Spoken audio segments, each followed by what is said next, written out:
This is me in February 2024, bench pressing 275 pounds 5 times.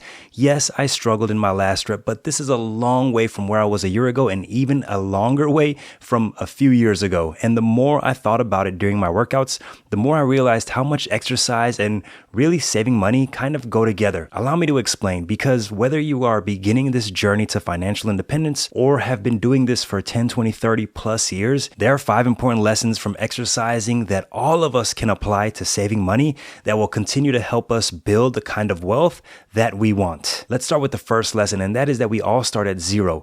With fitness, whether it's a long distance sport or powerlifting, you have to start wherever you are. No one just all of a sudden completes a 26.2 mile race in 2 to 3 hours or bench presses 300 to 400 pounds on their first day of lifting. And the same goes with finances. Unless you've got some inheritance or you're what my generation would call a trust fund baby, most of us start from zero financially. And even then, you still need to learn to manage that inheritance the right way, or you can lose it all so fast. I ran cross country in high school, and I remember running 2 miles in 15 minutes my freshman year with the JV team. And by my senior year, I was running 3.1 miles in 17 minutes with the varsity team. And I was part of that top 5 on the team that got to go to championship meets. Starting at zero is not a bad place, because that's your opportunity to build the foundation the right way. I remember getting a credit card at 18 with no real job to pay for the charges that were adding up while I was in college. I graduated with $40,000 in student loan debt that I eventually paid off. So if you think about it, from 18 to 25,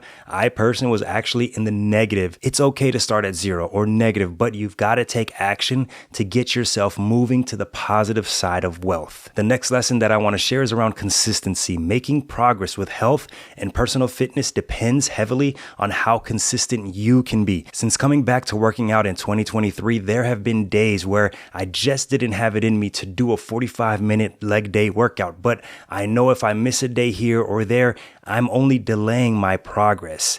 Staying with it every day is important to growth and success. It doesn't matter if it's health and fitness or your money. If you're not maintaining a level of consistency with all the different aspects of personal finance, then you're not going to make progress on your journey to financial independence. And let me tell you how I stay focused on what I call the 4 F's: faith, family, fitness, and finances.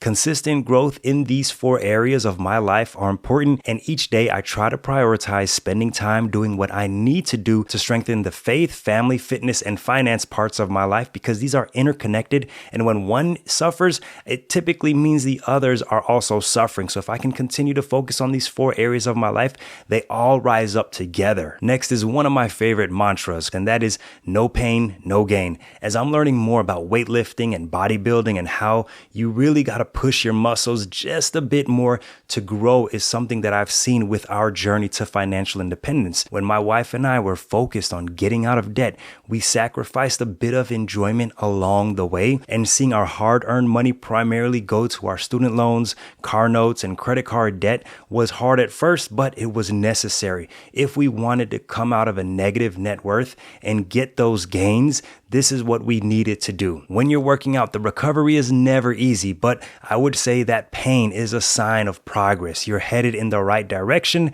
or you may have injured something bad and probably will want to consult with a doctor. Nonetheless, there is some truth to the mantra of no pain, no gain, in the sense that in order to make progress with your fitness, with your health, with your finances, you have to be willing to push yourself to limits to do things that you may have otherwise not thought you could do in order to get those gains, those financial gains and those fitness gains. I'm talking about those muscle gains for all my bodybuilders and weightlifters out there. And for those of you with experience building muscle and building strength, I do have a personal goal to bench press 385 pounds. Let me know in the comment section below for any tips, strategies that you might have to help me achieve this goal by the end of this year. Number 4, very important, don't skip leg day. Something I've been better about this time around with my workouts is working out my lower body, but you don't want to skip leg day. Like I mentioned, I used to run cross country way back in the day in high school, so I've had some decent leg strength over the years, but I've taken for granted days that I should have been working out my legs instead of slacking off. Again, it's okay because I am now targeting the different parts of my body. And I'll be honest, I've come around to having some excitement and looking forward to leg day. What I have learned with fitness is you can't just have push and pull days throughout the week and have no days dedicated to legs. You're not going to look right. If you work out your legs, that will only help develop strength in the other areas of your body. So there are collateral benefits to not skipping leg day. So in addition to saving money, yes, you cannot afford to neglect budgeting, investing, tax and estate planning, and in some cases giving, because all these different areas of personal finance are important and interconnected. Taking time to focus on these different areas of personal finance can only have what I believe is a positive influence in all the other areas. So don't skip leg day, especially my Ethiopian and Eritrean brothers. Come on, we got this. Now, a lot of us, including me, would rather figure things out on our own at the gym. It's kind of how we get in trouble sometimes. And when you're bench pressing, that bar does not go up. We try to do trial and error almost. But what I've realized for myself and maybe for you is that progress can end up taking more time than you can afford. Many times it's worth paying for a fitness course, getting training, buying a book related to health or fitness, or just asking somebody at the gym who might be a little bit stronger than you what they do. What is their strategy? How did they get to where they are? And the same goes with your finances. There are so many great resources out there, both free and paid, and I'll list some of those that I like in the description below. But a couple of my favorites are the Choose FI podcast and, yes, a man named Dave Ramsey. I took the Financial Peace University online course, which was worth it for me at the time because I was someone who just needed to get the right foundation to address our mountain of debt and build wealth. And guess what?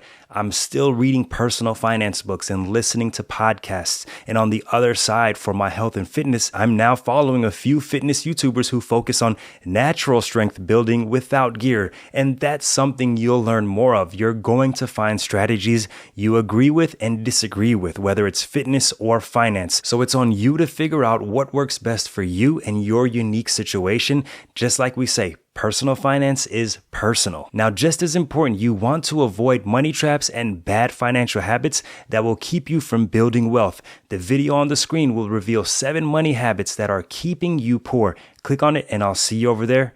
Peace.